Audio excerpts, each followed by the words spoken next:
जी time news जे ॾिसंदड़नि खे ईद जूं लखें किरोड़े अरबे वाधायूं।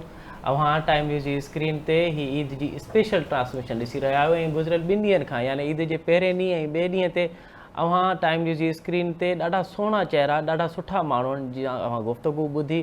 मुल्क जा वॾा वॾा कलाकार उन में हुया, सियासतदान हुया, वकील हुया ऐं मुख़्तलिफ़ शोबनि सां तालुक़ु रखंदड़ शख़्सियतूं अची अव्हां सां ईद जूं ख़ुशियूं वंडियूं ऐं अव्हांखे उन्हनि ॿुधायो त उन्हनि पंहिंजी ईद कीअं गुज़ारी। असां बि अॼु कोशिशि कईसीं त ईद जे 3 ॾींहं ते थोरो मुख़्तलिफ़ कजे, छाकाणि त असां पहिरियां ई अव्हां सां खोड़ सारियूं जीअं मूं पहिरियां ई चयो त सियासतदाननि सां, फ़नकारनि सां अव्हांखे मिलाए चुका हुआसीं।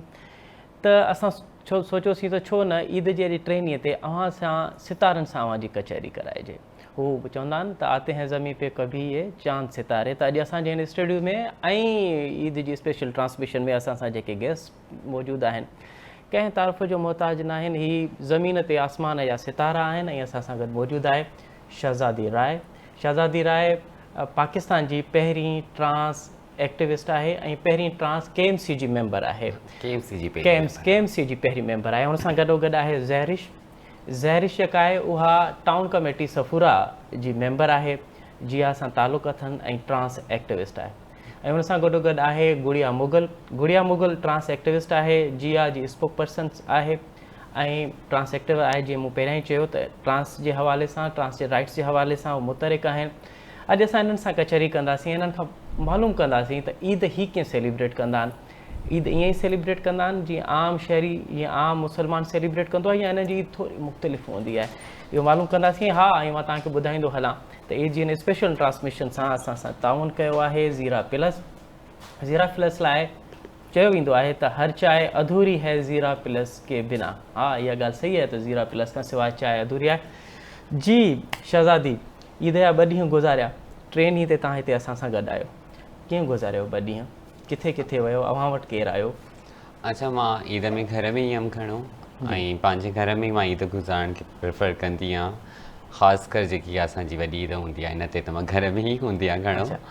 ऐं ईंदा आहिनि माइट, मतिलबु जेके असांजा पंहिंजा कम्यूनिटी मेंबर्स आहिनि उहे मिलणु ईंदा आहिनि, जेके मुंहिंजा शागिर्द आहिनि उहे मिलणु ईंदा आहिनि।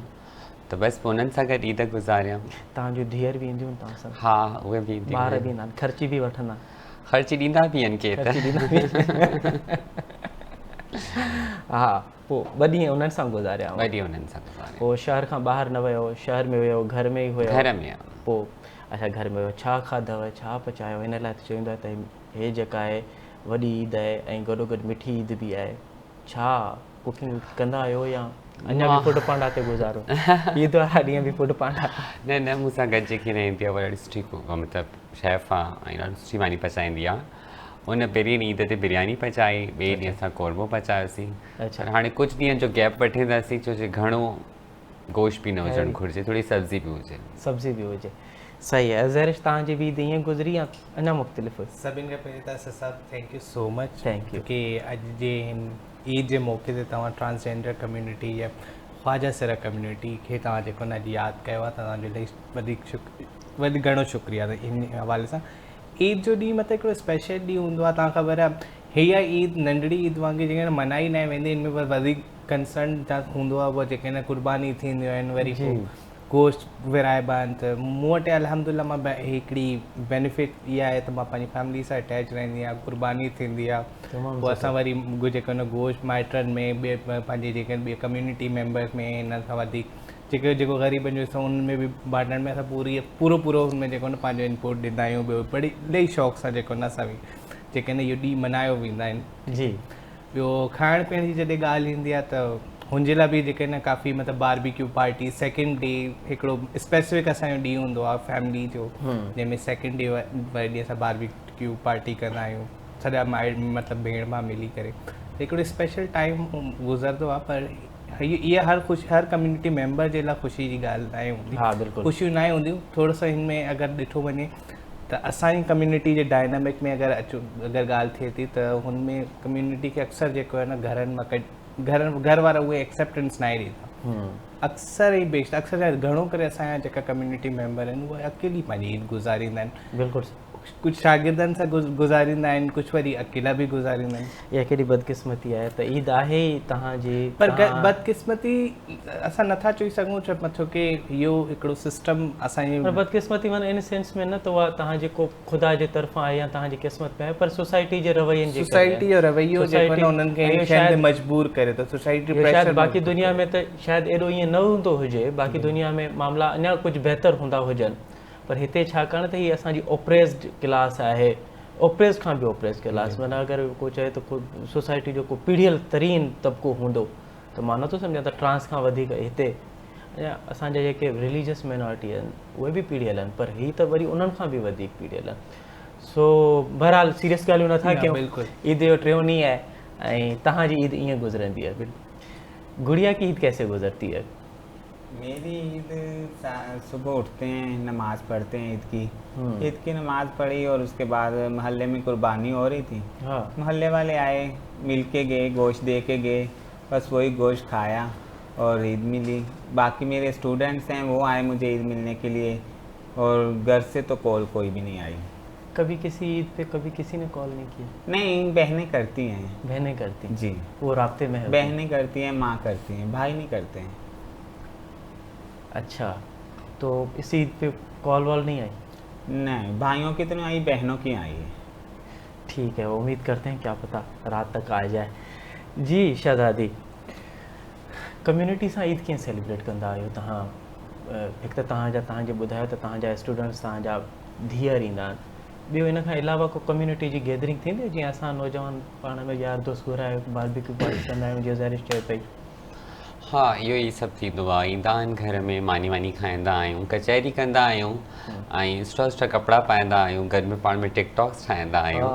असांजी कम्युनिटी ॾाढी शौक़ीन आहे टिकटॉक्स वग़ैरह ठाहिण जी, त उहे टिकटॉक्स वग़ैरह ठाहींदा आहियूं ऐं बसि कचहरी बारबेक्यू बि कंदा आहियूं। अच्छा, भला जॾहिं तव्हांजी कचहरी थींदी आहे पाण में, जॾहिं तव्हां ट्रांस वेहंदा आहियो पाण में, सिर्फ़ु ईद न हूअं अमूमन छा ते ॻाल्हाईंदा आहियो तव्हां? सियासत तव्हांजो महवर हूंदो आहे, तव्हांजो महवर जेको आहे उहो पैसो हूंदो आहे, मुआशी तौर ते आर्ट हूंदो आहे, छा ते मेकअप ते ॻाल्हाईंदा आहियो, गेटअप ते ॻाल्हाईंदा आहियो, छा ते ॻाल्हाईंदा आहियो? डिफरेंट शयूं हूंदियूं आहिनि जेके हाणे असां में कुझु माण्हू सियासी बि आहिनि।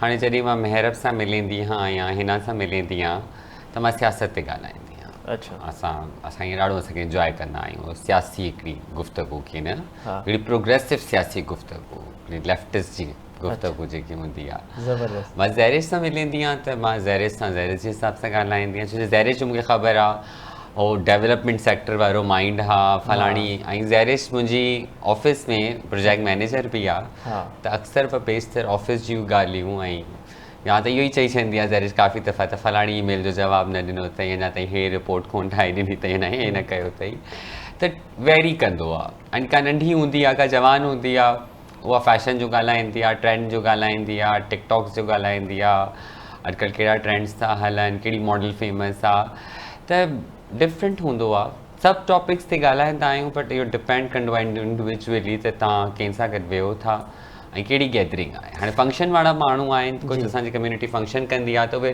फंक्शन वारी ॻाल्हियूं कंदा आहिनि, त भई फलाणे फंक्शन में वियासीं, हुनजे एॾो नालो हो, हुनखे एॾी इज़त मिली, फलाणो हुनजो दोस्त आयो हो, हुनखे एॾो घोर ॾिनी, त इन ॻाल्हियूं थींदियूं आहिनि। कम जे हिसाब सां ई ॻाल्हियूं हूंदियूं आहिनि। ऑब्वियसली कम्युनिटी में बि उअं ई आहे जीअं तव्हां में आहे, कुझु माण्हू सियासी आहिनि त कुझु माण्हू कॉर्पोरेट सेक्टर मां आहिनि, कुझु कहिड़े सेक्टर मां आहिनि, असां में बि ईअं ई आहे।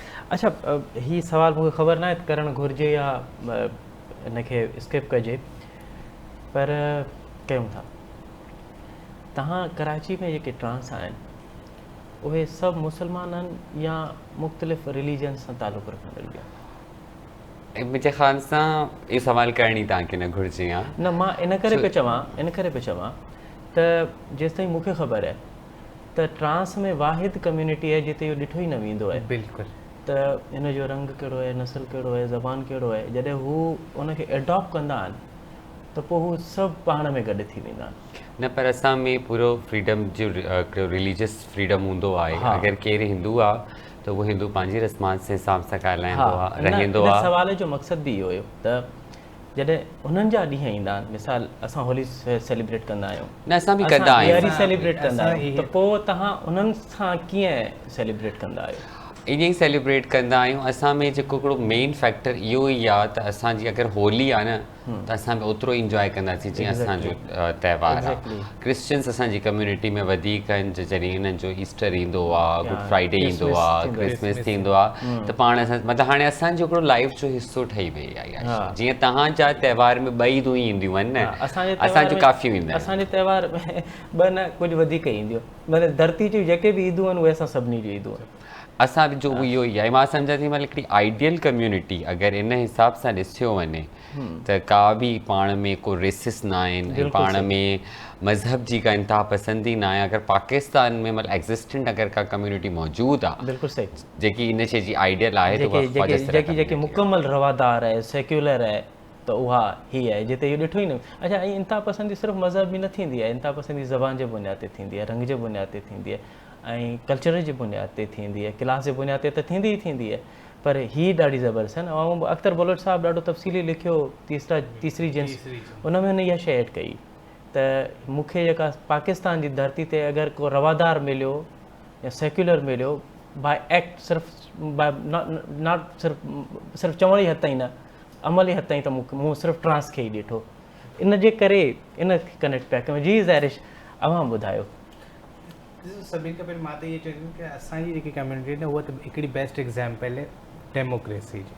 हा, यस, ठीकु आहे, छो त वाकई असां में कोई रंग, क्लास, मज़हब, सेट जो कोई डिफरेंस न हूंदो। इवन असांजे जेके मतिलबु घराना जेका गुरुअनि जा हूंदा आहिनि, वॾे घराननि में या इंटीरियर में तव्हां ॾिसो, ये कराची में भी ॾिठो त हर गुरु जेके गुरुअनि जे घर में जेके शागिर्द रहंदा आहिनि, उन्हनि जो मतिलबु कंहिं उन्हनि जे घर में जेके न उन क्रॉस बि लिखियलु हूंदो आहे, किथे अलम बि लॻियलु हूंदो आहे। गॾ में अगरि कोई हिंदू मज़हब सां आहे त उन्हनि जी जेके न हिकिड़ो नंढो सो मंदर बि उन्हनि जे कमरे में हूंदो। असां त हर रिलीजियस खे जेको न एक्सेप्ट कंदा आहियूं, जो असां में कोई डिफरेंस न हूंदो, डिस्क्रिमिनेशन न हूंदो त हे अच्छो आहे या कारो आहे, कोई बि अहिड़े क़िस्म जो कॾहिं बि न। ज़हरिश ने जो बातें की कि हमारी कम्युनिटी में ये देखा ही नहीं जाता कि आपका बैकग्राउंड क्या है, क्योंकि उस वक्त आप हमारे साथ हैं तो बस आप हमारे साथ हैं। आपके साथ भी यही रवैया होता है बाकी दोस्तों का और आपकी कम्युनिटी का? जी, हमारी कम्युनिटी में ना कोई मज़हब देखा जाता है, ना कोई रंग रूप देखा जाता है, ना ही अमीर गरीब देखा जाता है। सब हम जब कोई भी मज़हब से हो, कोई भी किसी तरीके का भी हो, हम खाना खाने बैठे तो सब एक साथ ही बैठ के खाते हैं। हम में ये नहीं तफरीक किया जाता कि यार आप हिंदू आप अलहदा बैठ के खाओ, आप क्रिश्चियन आप अलहदा बैठ के खाओ, नहीं, हम सब एक साथ बैठ के मिल के खाते हैं। और पाकिस्तान में तो ऐसा कोई भी नहीं होगा फ़िरका या कुछ भी कि जो मिल के एक साथ बैठ के खाएं।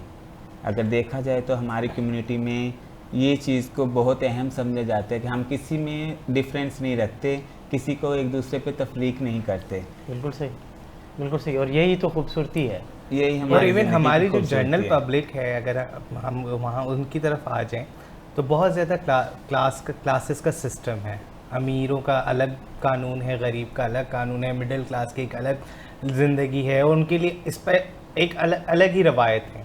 चाहे आप किसी भी शो पे भी देख लें, चाहे जस्टिस पे देख लें, या आप जो है वो क्या कहते हैं शॉपिंग मतलब पब्लिक एरियाज़ में भी देख लें, एलीट्स के लिए अलग प्रोटोकॉल होता है, मिडिल क्लास के लिए और गरीब के लिए VIP लॉन्च होता है ना, VIP लॉन्च। अच्छा, ये जो तबकाती वाला मामला है, मतलब ट्रांस में ये तबकात हैं कि अच्छा नहीं ऐसा एलीट के, हाँ, हमारे यहाँ मैं ये समझती हूँ कि अगर ये रेसिज्म इतना नहीं है, बट हाँ क्लासिस्ट सिस्टम है, हाँ, क्लासिस्ट एक हायरार्कीज़ भी मौजूद हैं, हाँ, और क्योंकि कुछ चीज़ें हैं, कहते हैं ना कि हम बहुत सारे लोग ऐसे कहते हैं कि हमारे बच्चे या हमारी नस्लें जो हैं आपको देख के मुतासर होंगी, तो हमने भी बहुत सारी चीज़ें ऐसी अडॉप्ट की हैं जो कि गलत हैं। लेकिन हाँ, क्लासेस सिस्टम किसी हद तक अब मैं देख रही हूँ, पहले नहीं था, बट 20 सालों से या 2 डेकेड्स से मैं समझती हूँ कि ये चीज़ें अब हुई हैं कि एक क्लासेस सिस्टम आ गया है। अच्छा, तो वो उसके तो जो कम्युनिटी, इंटरनल कम्युनिटी की फ़ाइट होती है ना, कम्युनिटी के अंदर भी बंदा अपनी राइट्स की बात करता है, सिर्फ सोसाइटी से नहीं लड़ता, सिर्फ स्टेट के रूल से नहीं लड़ता, लेकिन बंदा खुद से भी लड़ता है। तो वहाँ भी फिर फाइट कैसे हो रही है कि भाई इसको तो कम अज़ कम देखिए विद इन अ कम्युनिटी भी इश्यूज हैं, इंट्रा कम्युनिटी कॉन्फ्लिक्ट्स भी हमारे यहाँ मौजूद हैं और वो हल होंगे, वक्त लगेगा। बिल्कुल सही। और हर इंसान की एक इंडिविजुअल सोच होती है। ये कोई ऐसा निज़ाम, कोई बादशाहत निज़ाम, ख्वाजा सरायत का जो निज़ाम है वो बादशाहत से नहीं, जैसे ज़ैरिश ने कहा कि ज़्यादा डेमोक्रेसी फ्रीडम पे ज़्यादा फोकस है। तो कुछ लोगों की अलग सोच होती है, कुछ हमारे नाराज़ लोग भी हैं, उनको भी हम मनाएंगे, एक साथ बैठेंगे। बट हाँ, अभी मैं समझती हूँ कि वक्त ऐसा है कि हमें मिल के यूनिटी के साथ सोसाइटी का मुकाबला करना चाहिए, क्योंकि सोसाइटी इस वक्त जो रियासत है वो एक सौतेली माँ का किरदार अदा करती है हमारे साथ। सही बात, सही बात, सही बात।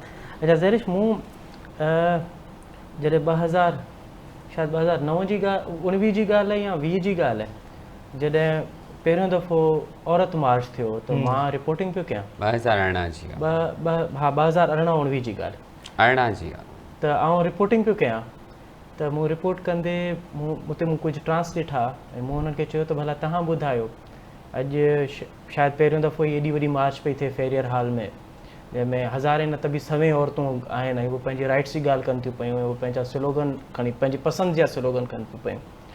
तव्हां हिननि सां शामिलु आहियो, ॿुधायो तव्हां पंहिंजा मसइला ॿुधायो। हुननि चयो ॻाल्हि ॿुधो, सफ़ा सवली ॻाल्हि आहे, उहा इहा आहे त बज़ाहिर ईअं थो लॻे त हीअ औरतूं राइट्स थियूं वठनि स्टेट खां ऐं पिदरशाही खां, पिदरशाही जे ख़िलाफ़ु, स्टेट जे कानून जे ख़िलाफ़ु। असां सां त स्टेट बि मसइला थी करे, असां सां त पिदरशाही बि मसइला थी करे, असां सां त हीअ औरतूं बि मसइला थियूं कनि। असां त इन्हनि खां बि वधीक ऑप्रेस्ड आहियूं, पर असां पंहिंजी फाइट कंदासीं ऐं होपफुली असां भी ईअं ई हिकिड़ी मार्च कंदासीं। पोइ असां ॾिठोसीं त मूरत मार्च जो आगाज़ थियो ऐं मूंखे त नालो बि सुठो लॻो त सिंध मूरत मार्च, त इनिशिएटिव सिंध इनिशिएटिव थी वठे मूरत मार्च जो। मूरत मार्च जो आगाज़ थियो आहे ऐं जेका शहज़ादी ॻाल्हि कई त इंटरनल जेका कम्युनिटी फाइट आहे उहा बि थिए पई। तव्हां नथा सम्झो त मूरत मार्च हिकिड़ो एॾो सुठो हिकिड़ो प्लेटफॉर्म आहे जिते शायदि सभिनी खे गॾु करे सघिजे पियो। सभिनि खां पहिरीं हिनमें हिकिड़ी मां ॻाल्हि ऐड कंदुसि त इहो ट्रेंड सेट करण वारी शहज़ादी आहे। सिंध मूरत मार्च वाकई हिकिड़ी अगरि ॻाल्हि करी वञे कि हुन वक़्तु जीअं ट्रांसजेंडर तव्हां सां ॻाल्हायो त असां बि इहो कंदासीं, त थी सघे थो त उहा कोई क़बूलियत जी घड़ी हुई। 2018 में रुको मां ई आई आहियां, ठीक है, थी सघे थो उहा क़बूलियत जी हिकु घड़ी हुई, पर हिकिड़ी ॻाल्हि आहे त सिंध मूरत मार्च पूरे पाकिस्तान में मां इहे सम्झां थी त ट्रेंड सेट करण वारा जेके आहिनि, जेकी ऑर्गेनाइज़िंग कमेटी में, स्पेशली मां बि उन ऑर्गेनाइज़िंग कमेटी जो पार्ट आहियां, ठीकु है, त उहो शहज़ादी जो क्रेडिट वञे थो त इहे हुन वक़्तु करणु एॾा ई ज़रूरी हुयो त असां शिकस्त ॾियणी हुई हिकिड़ी सियासी पार्टी खे कि तव्हांजो जेको असांजे मथां फ़ैसिला थिया आहिनि या जेका असांजे मथां प्रोपेगेंडा करे वेठा आहियो उहो ग़लति आहिनि। ॿियो असांखे न ख़बर हुई त हीअ एॾी वॾी अचीवमेंट थींदी कि जेके न इंटीरियर सिंध मां असां कराची जी कम्युनिटी त आई इंटीरियर सिंध मां बि कम्युनिटी उथी पाण सॉलिडेरिटी जेकी न हिन वक़्तु शुरू थी कि मतिलबु असां सम्झोसीं कि शायदि असां मार्च कंदासीं हिकिड़े नंढे लेवल ते थींदी, पर अल्हम्दुलिल्लाह उहा मार्च जेके न मतिलबु ॾिठो वञे, पब्लिकली ॾिठो वञे, पब्लिक साइज़ ॾिठो वञे त उहो लॻियो त वाकई असां हिन मुआशरे में जेको न वजूद रखूं था। बि सुठी ॻाल्हि इहा आहे त सिर्फ़ु ट्रांस न हुया, उनमें उहे माण्हू बि हुया जेके सम्झनि था पिया त ट्रांस सां मसइला आहिनि ऐं इन जा अलाइस भी आहे, सिस अलाइस भी असां सां गॾु मौजूदु आहे, औरत मार्च मौजूदु हो, WDF मौजूदु हो, कराची बचाओ तहरीक मौजूदु हो, इंडिविजुअल काफ़ी माण्हू आया। सियासी हिकिड़ो पहिरियों पाकिस्तान जो सियासी मार्च, हिकिड़ी सियासी शऊर असां ॾियण लाइ बि हिकिड़ी शइ स्टार्ट कई मार्च, इहो बहितरीनु हो। ऐं काफ़ी मिसकॉन्सेप्शंस आहे जेके हिकिड़ी कुझु पर्टिकुलर रिलीजियस ग्रुप्स जेका ऐं रिलीजियस एक्सट्रीमिस्ट पार्टीज़ जी तरफ़ां अचनि पिया, उन्हनि खे हिकिड़ो जवाबु ॾियण लाइ ॾाढो इम्पॉर्टेंट हो, because we can't spend thousands of money, thousand of dollars on the social media campaigns, we can't, त असां त नथा करे सघूं, बट हा असां इहो मार्च करे उन्हनि खे जवाबु ॾिनोसीं ऐं उहो कामयाबु वियो, सुठो रहियो। हाणे औरत मार्च हिकिड़ो ट्रेंड सेट थी चुकियो आहे, ठीकु है, ईअं ई हाणे सिंध मूरत मार्च बि सिंध मूरत मार्च हिकिड़ो ट्रेंड सेट थी वियो आहे। हा, ऐं इहो चयो वेंदो आहे त दुनिया जा जेके सभु मसइला आहिनि उहे सियासी आहिनि ऐं उन्हनि जो हल बि सियासत है, त इहा ॾाढी सुठी ॻाल्हि आहे त असांजा ट्रांस। मैं आपको एक बात शेयर करना चाहूँगी, सिंध मूरत मार्च में मैं जगह जगह जा रही थी, कुरंगी को शुरू से गुड़िया संभालती हैं। गुड़िया के कुछ इख्तलाफात थे शुरू में, थोड़े कुछ गिले शिकवे थे, थोड़ी तेज़ तबीयत की भी मालिक हैं गुड़िया जी, क्योंकि वो शुरू से वायलेंस पे काम करने वाला इंसान थोड़ा सा तेज़ होता है। तो मैं इनके पास गई तो मैंने इनको दावत दी, इन्होंने बड़े मुझसे गिले शिकवे किए ये वो, और सिंध मूरत मार्च के ज़रिए वो गिले शिकवे भी दूर हुए। अच्छा। और अब हमारे साथ काम कर रही हैं, और ये हमारे लिए, मैं समझती हूँ एक एक्टिविस्ट अगर उठ के हमारे साथ काम कर रहा है किसी ऑर्गेनाइजेशन के साथ, तो ये उस ऑर्गेनाइजेशन की खुशनसीबी है, क्योंकि सालों से बग़ैर किसी फंडिंग के एक नॉन पेड लेबर, एक ऐसा काम जिसका कोई भी आपको फ़ायदा ना मिलता हो या आपको पैसे ना मिलते हों, और आपने अपना वक्त लगाया, और हमने मिलके भी काफ़ी शुरू में केसेस इनकी मुझे देती थी, बट मैंने देखा है रातों को 4-4 बजे पुलिस स्टेशन पे गुड़िया जाती है। और आज यही मकसद था कि आपके शो के ज़रिए हम चाहते थे कि गुड़िया को सामने गुड़िया और गुड़िया। थैंक यू मैम, आपने अच्छा। मुझे इस काबिल समझा। अच्छा गुड़िया, ये बताओ कि हमने सियासत पे भी तो बात कर ली, अब ट्रांस एक्टिविज़म पे भी बात कर ली, हमने सिंध मूरत मार्च पे भी बात कर ली, अब ज़रा ईद पे दोबारा आते हैं। ठीक है। और क्योंकि अब शहज़ादी जो है सिर्फ ट्रांस एक्टिविस्ट नहीं है, बल्कि अब तो ये सियासतदान है, पॉलिटिशियन है।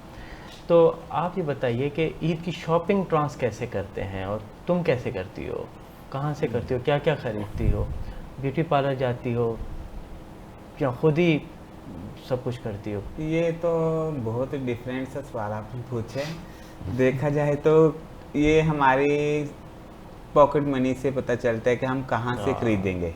सही बात। कुछ ऐसे ट्रांस हैं कि जो बेकिंग करते हैं, वो हफ्ताई बाज़ार से, इतवार बाज़ार से, बाज़ारों में से भी खरीदो फरोख्त करते हैं, शॉपिंग करते हैं। और कुछ ऐसे हैं कि जो डांस फंक्शंस करते हैं, वो बड़े बड़े मॉलों में भी जाते हैं। और कुछ ऐसे भी हैं कि जो जॉब्स करते हैं, वो अपनी सैलरी को देख के उसके हिसाब से करते हैं शॉपिंग। लेकिन मैं तो अभी जॉब करती हूँ, और मैंने तो अपनी जॉब के हिसाब से, अपनी सैलरी के हिसाब से शॉपिंग की थी। बस गई थी क्रॉसिंग पे ईमान में शॉपिंग मॉल है, उधर गई, उधर से शॉपिंग करके आ गई। जो मुझे अच्छा लगा, 3 सूट लिए, 2 चप्पल ली और आ गए घर पे। बहुत अच्छा, बहुत अच्छा। लेकिन ये माना नहीं रखता कि आप कहाँ से कर रही हैं, ये माना रखता है कि आप मुतमईन कहाँ से। हाँ। ये कभी कभार तो ये होता है कि बड़े बड़े मॉल्स में भी कुछ नहीं आपको पसंद आता, कभी तो ठेले वाली चीज़ भी आपको नायाब लगती है। देखिए क्वालिटी जो है, ऑब्वियसली जो मॉल की क्वालिटी है वो डिफरेंट हो। एग्जैक्ट। हम इस बात को भी इस तरह भी इतना ज़्यादा भी हम वोक ना हो जाएं कि हम हकीकत को तस्लीम नहीं, ना करें। ठीक ऑब्वियसली है। जो एक चीज़ मॉल से जो मिलेगी जाहिर है वो वहाँ से नहीं मिल पाएगी। जाहिर जाहिर है, मैं अगर पैसे लगा रही हूँ एक सूट के 10,000 रुपये, तो ऑब्वियसली उसकी क्वालिटी वैसी है। जाहिर है। और एक फिर सूट अगर marketing मैं का 1000 रुपये का ले रही हूँ तो वो डिफरेंस होगा। फिर मार्केटिंग का इसमें देखिए मामला असर होता है जेब का। ईद पे मैं समझती हूँ फाइनेंशियल कंडीशंस बहुत बुरी थी इस दफ़ा। पिछली ईद पे भी मैंने कहा था कि कम्युनिटी के हालात ठीक नहीं है, क्योंकि ये हेट कैंपेन जो चली है उसने हमारी कमर तोड़ दी है। ग्राउंड कम्युनिटी की भी। सही बात। हम अल्लाह के नाम पे भीख मांगते थे, हमारे ख्वाजा सरा कम्युनिटी अल्लाह के नाम पे हाथ फैलाती थी, लेकिन आज जब वो हाथ फैलाते हैं तो लोग कहते हैं तुम लोग तो हराम हो, अब तुम लोगों को क्या पैसे दें। तो वो सदका खैरात भी बंद हो गया है। तो हालात बुरे हैं, और हालात बुरे की वजह से ईद पे मैं आज इस दफ़ा मैंने ये फ़ील किया है बकरा ईद पे कि एक वो जोश नहीं था। कम्युनिटी बहुत परेशान थी फाइनेंशियल कंडीशंस की वजह से। तो ये जो कम्युनिटी भी कुछ सपोर्ट करती है, जैसे जिया है या दीगर तंजीमें हैं, वो कुछ सपोर्ट करती हैं कि फाइनेंशियली जो बिल्कुल ही मतलब जिनके पास जिया का मैंडेट ये नहीं होता कि वो डायरेक्टली किसी चीज़ के लिए सपोर्ट नहीं करती। जिया के पास कोई फंडिंग तो है नहीं, एक प्रोजेक्ट ही है। लेकिन ये है कि हमारी जो बिंदिया राना साहिबा हैं वो पूरा एक डोनेशंस ले लेती हैं, स्टाफ से भी लेती हैं 500-500 रुपये अगर किसी को मदद करनी हो, but only in emergency cases. Mostly कोई ऐसी लाइफ सेविंग सर्जरीज़ होती हैं, हम उनमें मदद करते हैं। अदरवाइज़ थोड़ा हम कोशिश करते हैं उनके मसाइल को हल कर सकें। बट हाँ, फाइनेंशियल हेल्प करना ये मैं समझती हूँ कि इदारे के लिए ठीक भी नहीं है।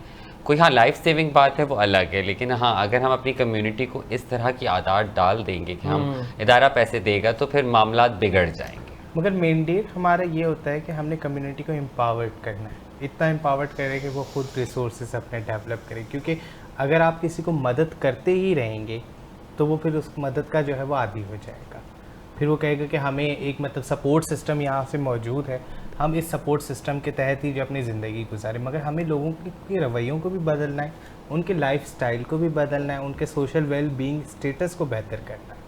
हाँ, ये बात ठीक है कि आप लोगों को मछली खाने से बेहतर है कि मछली पकड़ना सिखा कि वो फिर खुद ही जो अब है। क्योंकि रियासत ने हमें एक स्टीरियोटाइप से जोड़ दिया है, ठीक है, और उन स्टीरियोटाइप को जो है वो रियासत से ज़्यादा माशरे सोसाइटी में मुआशरे ने जो ये बना दिया है, हमें स्टीरियोटाइप से जोड़ दिया, उनसे निकालने में हमें वक्त लगेगा। बहुत सारी चीज़ें सोशल कंस्ट्रक्ट हैं हाँ। जो हमारे लिए भी हो गई हैं, अब उनको तोड़ना, वो एक माइंडसेट को ब्रेक करना, it's not easy even with in a community. बिल्कुल सही। क्योंकि अपना भी सेल्फ कॉन्फिडेंस ख़त्म हो जाता है जब आपको बचपन से कहा गया है कि आप हराम हैं, आपको बचपन से कहा गया आप नाकारा हैं, आप किसी के लिए फ़ायदेमंद नहीं हैं, आप सिर्फ भीख मांग सकते हैं, नाच सकते हैं, या सेक्स वर्क कर सकते हैं, या प्रोस्टिट्यूशन कर सकते हैं। तो वो बच्चे से आप क्या उम्मीद रखेंगे कि वो बड़ा होकर आपको क्या मतलब कोई ग्लोबल अवार्ड लेके थोड़ी देगा। सही बात। उसमें भी मैं समझती हूँ कि हमारे पास ऐसे लोग मौजूद हैं, मेहरब जैसे, हाँ, जिन्होंने मतलब फुल ब्राइट स्कॉलर रही हैं। आप हिना जैसे देख लें, आला तालीम याफ्ता ख्वाजा सरा मौजूद हैं, और ऐसे भी लोग हमारे पास हैं, गुड़िया जैसे, जैरिश जैसे, कि वो अपनी अपनी फील्ड में मैं समझती हूँ चीतियाँ हैं ये। बिल्कुल सही, बिल्कुल सही। और जैसे जैसे वक्त गुजरेगा, और उम्मीद करते हैं कि अब शायद वक्त वो दूर नहीं है जब ये जो नस्ली और इम्तियाजी सलूक है, ये अब आहिस्ता आहिस्ता दुनिया अब बहुत तेज़ी से आगे बढ़ रही है। और अच्छा, मेरी नज़र में दुनिया पीछे जा रही है, लेकिन ठीक है, ये किस हद तक ठीक है, लेकिन अगर कुछ स्पेशली आप अगर पाकिस्तान का देख लें, आप असां अगर पंहिंजे माउ पीउ जा फ़ोटो खणी ॾिसूं जेके उन्हनि जी जवानी जा फ़ोटो आहिनि, त उन्हनि में विज़िबल नज़र ईंदो आहे त उहे केॾा प्रोग्रेसिव आहे, केॾो उन्हनि ते पढ़ाई ते उन्हनि जो ध्यानु हूंदो। पर उहा शइ मां हाणे नथी ॾिसां, ऐं ॾींहं ब ॾींहुं असां पोयां वेठा वञूं। हिकिड़ो कुझु सर्कल आहे सिविल सोसाइटी जो, लेफ्टिस्ट वारे माण्हुनि जो, उहो ॾाढो पढ़ियल लिखियल आहे, उहो ॾाढो बहितरीनु आहे, बट हिकिड़ो जो सोसाइटी जो माइंड सेट आहे न, उहो ॾींहं ब ॾींहुं पोयां थो थींदो। न, पर ही अचीवमेंट ना आहे, महरब अचीवमेंट ना आहे, हे शहज़ादी अचीवमेंट ना आहे, हे ज़हरिश अचीवमेंट ना आहे। मां सम्झां थी इहे अचीवमेंट आहिनि, पर जेको सोसाइटी जो महिल माइंड सेट वेठो हले न, मां एतिरे 12 सालनि में या 14 सालनि में जेकी सोशल मीडिया ते नफ़रत हाणे थी ॾिसां न, ऐं नॉट ओनली फॉर मी, उहो जेको हेटरेट आहे उहो कम्यूनिटी लाइ जेको मां हाणे थी ॾिसां न, ऐं जेके सभु शयूं थियूं आहिनि, ऐं जेतिरी मज़हब कार्ड इस्तेमालु करणु, जेतिरो एक्सट्रीमिज़म मां हाणे थी ॾिसां, मां अॼु खां 10 साल पहिरीं न पई ॾिसां। अच्छा, भला मज़ामत बि ओतिरी थिए पई? मज़ामत भी थिए वेठी, मज़ामत थिए वेठी, पर मां स्टिल मां जेके हालात ॾिसां वेठी, मां सम्झां थी सभु प्रोग्रेसिव कंडीशन में न आहियूं। अगर असां पंहिंजे पाण खे, पंहिंजे मुल्क खे एज़ अ सोसाइटी इहो था चऊं त असां प्रोग्रेसिव कंडीशन में आहियूं, त मां सम्झंदमि त असां ग़लति था चऊं। न, ज़ाती इंडिविजुअल सोच अलॻि आहे, बट ये ॻाल्हि ठीकु आहे। ॾिसो, इंता पसंदी त पूरी दुनिया में वधी आहे, इहो सिर्फ़ु असांजो मामिलो न आहे। असां त यूरोप जंहिंखे असां सम्झंदासीं त उहे रोशन ख़याली जा चैम्पियन आहिनि, उते बि उहे माण्हू वेठा आहिनि जेके असां खां वधीक, हितां खां बि वधीक बदबूदार आहिनि। पर साॻी वक़्त ते दुनिया मज़ामत थी त करे पई, उतां बि आवाज़ उथनि था पिया, ऐं हितां बि आवाज़ उथनि था पिया। मिसाल इहा बि त अचीवमेंट आहे। मां इहो बि थी सम्झां, पाकिस्तान में अफेक्ट पियो आहे जेकी तालिबानाइज़ेशन थी आहे, जेकी तालिबान गवर्नमेंट आई आहे अफ़गानिस्तान जी, उनजो हिकिड़ो काफ़ी गहरो असरु आयो आहे पाकिस्तान। यकीन उनजो असरु ज़ाहिर आहे, दुनिया कनेक्ट आहे। पर जेका मज़ामत थिए थी, मिसाल सवात में हज़ारनि जी तादाद में माण्हू निकिरनि था पिया, इहा बि त अचीवमेंट आहिनि। अफ़गानिस्तान जे अंदरि औरतूं एहतिजाज थियूं कनि, इहो छा आहे? इहो बि त अचीवमेंट आहे न। इहा बि त में फर्स्ट टाइम दुनिया में तालिबान हुकूमत अचणु के मुल्क जी, इहा बि अचीवमेंट त न आहे न। इहा त ॾिसो फर्स्ट टाइम त न आहे, उनखां अॻु में बि रहिया आहिनि, पर असां उनखां पर उनजे मुखालिफ़ तस्लीम शुदा गवर्नमेंट पहिरीं दफ़ा हाणे आई। हाँ, पहिरीं त ख़िलाफ़ आहे न, यूएन ख़िलाफ़ हो, हाँ, हींअर रेजुलेशंस मौजूद हूं जंहिंमें उहे ख़िलाफ़ आहे उन्हनि जे, पर हाणे त उहे एक्सेप्ट करे झोली में विहारे खणी आया आहिनि। पर साॻे वक़्तु मां मज़ामत वारे पासे खे बि ॾिसां थो पियो, उनखे बि नज़रअंदाज़ नथा करे सघूं। छाकाणि त असां अॼु ईद जे ॾींहं ते आयासीं, ऐं ईद ते असां अलाए काॾे हलिया वियासीं। असां हिकिड़ी ॻाल्हि पहिरीं बि कई हुई त लाइक माइंडेड माण्हू जेके हूंदा उन ई टॉपिक ते ॻाल्हाइणु, ऐं तव्हां बि हिकिड़ा सियासी शख़्सियत आहियो। सही ॻाल्हि आहे। ऐं पोइ वरी असां उन ते, छाकाणि त दुनिया जो हर मसलो सियासत आहे, असां सियासत खे पंहिंजे पाण खां अलॻि नथा करे सघूं। इहो ॾाढो अजीब लॻंदो त सियासतदान चवंदो त यार मां हिन मामले ते सियासत न कंदासीं असां। सियासतदान सियासत न कंदो त पोइ छा थियो? छा कंदो? इहो चयो वेंदो आहे न त मैं सियासत नहीं करूंगा। छाकाणि त असां हाणे ॿुधायो पियो वञे त असां आख़िरी हिसे में आहियूं ऐं हाणे जेको आहे इन्हनि ख़बर न पई। हा ख़बर न पई, ईद भी गुजरी हुई, पता नहीं चला ना। बिल्कुल। अच्छा, तो कहा जा रहा है कि आप इनसे ये पूछें कि आपको जो लोग देख रहे हैं, जो लोग सुन रहे हैं, उनको आप क्या कहेंगे, क्या मैसेज होगा उनके लिए कम्युनिटी के हवाले से, ईद के हवाले से क्या मैसेज होगा?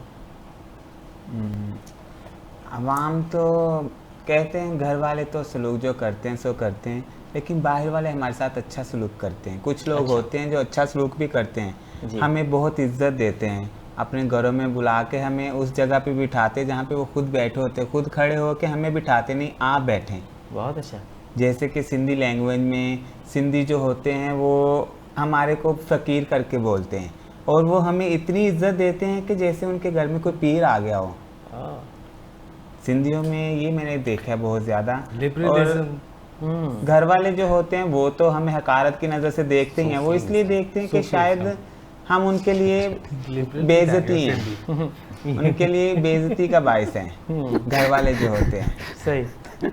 तो मैं यही कहती हूँ कि जैसे हमारे साथ बाहर वाले सलूक करते हैं, ऐसे हमारे साथ घर वाले भी सलूक करें। घर वाले भी वही सलूक करें। मोहतरमा ज़हरिश खानज़ादी साहिब जी, छा मैसेज हूंदो, छा चवणु? ॾिसो, सभिनि खां पहिरीं मां त इहे चवंदमि कि जंहिंजे बि घर में अगरि असांजी अहिड़ी शइ पैदा थी वञे त उनखे एक्सेप्ट कयो। छो त शइ हिन करे त छो त सोसाइटी असांखे जेको आहे न, मतिलबु असांखे कॾहिं कॾहिं इंसान बि न आहे सम्झंदी, ठीकु आहे न। जॾहिं सलूक ॾिठो वञे, तव्हां बि काफ़ी दफ़ा ट्रांस इशूज़ ते हाईलाइट कया, इशूज़ ते हाईलाइट पंहिंजे शोज़ में कया, तव्हां अक्सर ॾिठो त वायलेंस केॾो असांजी कम्युनिटी में आम आहे। फैमिली सां डिसऑन करणु सभिनि खां वधीक ग़लति आहे, ठीकु है। एक्सेप्ट कयो, एटलीस्ट उनखे एम्पावरमेंट ॾियो, एम्पावरमेंट जे हद ताईं उनखे एक्सेप्ट कयो, उनखां पोइ उनजी पंहिंजी लाइफ आहे, ताकी एटलीस्ट नज़र अचण वारा जेका माण्हू तव्हांखे स्टीरियोटाइप, तव्हां इहो न सम्झो कि हे कोई जल्दी पुछते इहे ई पिया करनि। हे इलाही सुठे घराननि मां बि आया आहिनि, हे के मतिलबु सो कॉल्ड जीअं तव्हां चवंदा आहियो न, असां इज़तदार माण्हुनि मां असां, ते उन्हनि जा ई ॿार, ठीकु है। अगरि तव्हां उन्हनि खे एक्सेप्ट कंदा न, ॿियो उन्हनि खे एम्पावरमेंट जी तरफ़ खणी ईंदा पाण ई, अगरि फैमिली एक्सेप्ट करे त मुंहिंजे ख़्याल सां मां नथी सम्झां कि कोई बि ट्रांसजेंडर जेको न तव्हांखे कोई स्टीरियोटाइप सां जुड़ियल वेंदो। छो त अल्हम्दुलिल्लाह असां उहा कम्युनिटी आहियूं जेकी अगरि मेडिकली बि ॾिठो वञे, ॿियो हुनमें अगरि पोटेंशियली बि ॾिठो वञे त असां मर्द ऐं औरत खां ज़्यादा वधीक सुपीरियर आहियूं। त we have a both qualities, असां जेके न उनखां वधीक जेके न पोटेंशियल पंहिंजो ॾेई सघूं था। ॿियो इहा हिस्ट्री बि असांजी ॿुधाईंदी आहे। ॾाढी ज़बरदस्त ॻाल्हि कई, पर बसि मां इन ॻाल्हि ते इख़्तिलाफ़ु कंदुसि त असां अलॻि न हुजूं, मर्द औरत असां मतिलबु सुपीरियर वारी शइ न हुजे, इक्वल आहियूं, बराबर आहियूं, इक्वल आहियूं, पर अगर मे बी मोर इंटेलिजेंट थी वञो, मोर क्रिएटिव, मोर इंटेलिजेंट। हाँ, superior is very negative word, but हाँ मोर क्रिएटिव आहियूं। हा, असां हिक ॿिए खे सुपीरियर थियण खां बजाए असां बराबरी असां हर ट्रांस, हर मर्द, हर औरत बराबरी जे बुनियाद ते उनखे ट्रीट कयो वञे। जी शहज़ादी। मैं यही कहना चाहूँगी, गुड़िया ने और ज़रिश ने काफ़ी अच्छी बात कही है, और मैं आपके चैनल की तवज्जुह से हम यही कहना चाहूँगी कि हमें सिर्फ आप इंसान समझें, आप हमें इज़्ज़त दें, और वो इज़्ज़त को आप एहसान ना समझें। काफ़ी दफ़ा ऐसी पोजीशंस पे आप लोग होते हैं कि आप समझते हैं कि जैसे वी आर स्लेव, हम इन्हें इज़्ज़त देंगे तो ये हमारी बात सुनेंगे और हमारा कहना मानेंगे, और हमें जज हमारे कपड़ों से या किसी भी इंसान को उसकी हरकत से आप जज ना करें। कोई इंसान दाढ़ी रख के भी, मैंने ऐसे लोग देखे हैं जो शराब खाने में नज़र आ जाते हैं, कुछ लोग हमने ऐसे भी देखे हैं जो शराबी होते हैं लेकिन हमें नमाज़ पढ़ते हुए भी नज़र आ जाते हैं। तो हमें जज करना एक दूसरे को ख़त्म करना चाहिए, और ये सिर्फ ख्वाजसराओं के लिए नहीं, आप एक दूसरे को भी जज करने में हम सबसे आगे हैं। एक अपनी तरफ से एक परसेप्शन बना देते, नहीं जो जैसा है उसका हाल खुदा जानता है और वो खुद जानता है, तो उसको उसके हाल पे छोड़ दें, उसका ख्याल रखें, ना कि उसके लिए एक राय कायम करके एक नेगेटिविटी अपने अंदर भी और माशरे में भी फैलाएं। Thank you very much, thank you very शहज़ादी, थैंक यू मेरी ज़हरिश ऐं बहुत बहुत शुक्रिया, बहुत बहुत शुक्रिया गुड़िया जी। अवां ॻाल्हियूं ॿुधियूं ऐं ॾाढी ज़बरदस्त ॻाल्हियूं थियूं, सियासत बि हुई उन में ट्रांस राइट्स जी बि ॻाल्हि हुई, उन में हिस्ट्री बि हुई, उन में कल्चर बि हुयो, उन में मज़हब बि हुई, रवादारी बि हुई, सभु ॻाल्हियूं अवां ॿुधियूं ऐं उमेद त सभु जूं सभु ॻाल्हियूं अव्हांखे पसंदि ईंदियूं। इन दुआ सां अॼु के ट्रांसमिशन जो इख़्तिताम कयूं था पिया त जिते बि हुजो मुरकंदा महकंदा टहकंदा रहो पंहिंजे प्यारनि सां गॾु, पंहिंजे अज़ीज़ व क़ारिब सां गॾु। असद मुमताज़ रेड खे ॾींदा इजाज़त, सदाईं गॾु।